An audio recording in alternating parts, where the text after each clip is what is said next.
things, the running game really wasn't going like you thought it might be going, you really kind of relied on T. Higgins. To just talk about relying on that connection between Trevor and T and how that came through for you today. I believe our guys have a lot of confidence in the explosive play in the passing game. It was really good to see T and Trevor continuing to build that chemistry together to create the big plays. And the biggest thing is when we did get the running game going, we get to some short yardage situations and then we stub our toe. We'd have a false start penalty there on the 3rd and 1. I know I made a bad call. Should have took the RPO option off of that first 3rd and 1 there in the red zone. That resulted in a missed field goal. So great opportunity for us to learn, but pleased to see that those guys had, just had the confidence to go make a play. And at the end of the day, 1-point win is just like a 50-point win. There are no ugly wins, so we're excited to get the win. But a great opportunity for us to teach our guys going into the open date. That every game's not going to be easy, but at the end of the day, it's our job to take care of our business. And if we don't lose to Clemson, we'll be a tough out. Talk about that last touchdown pass and what you saw in the call. Biggest thing is they have been playing a lot of two safety, trying to make us, throw with precision, not giving us, some of the easy throws we're used to.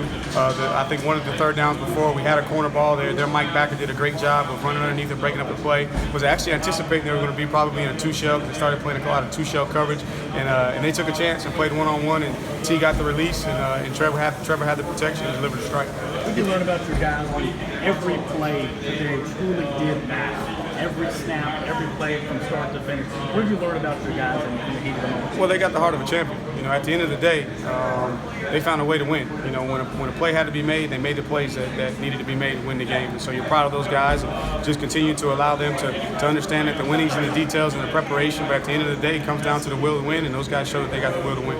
Is it okay to have adversity heading into a bye week and have this kind of film to teach guys, look, you got to bring it every day? I believe so. We were here a couple years ago where we were on the other side going into an open date, and that wasn't fun. But to go into the open date with where we wanted to be. We wanted to be 5-0 going into the open date. We got a very, very good opponent coming in. Florida State's getting better, but it gives us a chance to really, really teach and push our guys. And on defense, I know that they got a bunch of young guys. We're playing some young guys. We're playing a lot of people. So it just gives us a chance to really, really get our guys' attention. Now they can kind of take some of the pressure off of them, understanding that hey, you can't worry about what's going on outside. You got to maintain your focus every single day, and winning's in the details. And today we didn't have the details, critical times when we needed. Are you disappointed in 6 pre-snap penalties? Oh, no doubt. No doubt, because we worked hard. We knew we were going to be challenged from a communication standpoint, but we go up to Syracuse and we didn't have those issues, and so we felt like we were going to be in good shape. And it's tough on those guys sometimes, especially when they're stamina move. And I think that North Carolina did a good job. Got to give them credit. They were making some move calls. They were moving right before the snap, and obviously when you're on a silent count, you don't know when the ball is going to be snapped. So they saw some movement and false started. So give us an opportunity again to evaluate what we're doing on a silent count, and then challenge these guys at every single play. They just went through a game where any given play, could have been the play that was the difference in the game. Travis, what does he need to do to work on his ball security? Biggest thing is you watch it is we work just carry over the drill work. Just trust what you're being taught. If you watch there, we work the drill work where anytime we get spun and we're going down backwards, instead of using your offhand to break the ball, put 2 hands on the ball and let your shoulder pads and your helmet, break the fall. And you can see right there in that situation, he spun in traffic, and as he was going down, he took his offhand to brace his fall where he should have had 2 hands on the ball. And then, we convert that first down, and now we're rocking and rolling because we had a good gain on first down. I think we picked up about 7 or 8 yards, and then he converted again the first down there, but just got a little lackadaisical, spinning in the hole. Just got to challenge him to just get back to being Travis, not trying to do too much, might be pressing a little bit, trying to make every play the play, as opposed to going back to our mentality where, hey, take the base hit, and then the home run's going to come if you got that level swing. I know you need to look at the film, but do you feel like maybe this was not the best effort by the offensive line? I'm not going to say that. A lot of it was the backs too, and they challenged us with some different looks. I tell you what, you got to tip your hat to Jay Bateman and what he does on defense. And I lost a lot of sleep on this protection plan because he does so many multiple things on third down. And again, we don't have a history, so we're going off of 4 games of what he's done, and each opponent presented a different opportunity on third down. So there was a lot of things we were getting ready for. And the first one where they flushed us, Travis, he's trying to take 2, make a good decision, and didn't quite see the man on the line, chose the wrong guy, and now we're flushing the pocket. And there were a couple times, we're holding the ball for 3.5 seconds, trying to really drive the ball down the field.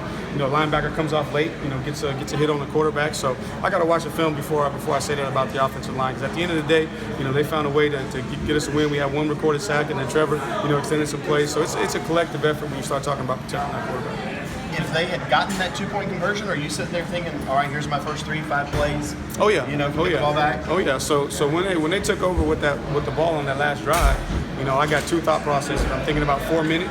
If we get to stop, you know, what are going to be the calls to run out the clock so we don't give it back to them? And then if they score, what's going to be the 2-minute plan? And then just trying to figure out, okay, how much time do we have left? And then do I have opportunities for big chunk plays? Am I going to be able to work the sideline? So there was a lot of thought going on. And then also too, you got to have an overtime plan too, because if they go for one, they hit the extra point. Now we're in overtime. So there are really three things that were going through my mind in that situation on that last drive. I know you'll have a better feel after you watch the film, but what are your first impressions of how Trevor played today? I thought Trevor played good, man. Trevor was a factor in the run game, running the ball. Thought he ran physical. Thought he extended some plays. Missed just a couple throws, but for the most part, he was giving guys an opportunity. And I thought he just played like a champion that he is. And obviously, there's a couple throws. I know he's a little bit high on that one hole ball. I think they're in the third quarter that he might want back. The one, I think, a third down to Ross there close to the end zone for a touchdown that he may want back. But overall, I thought Trevor plays butt off.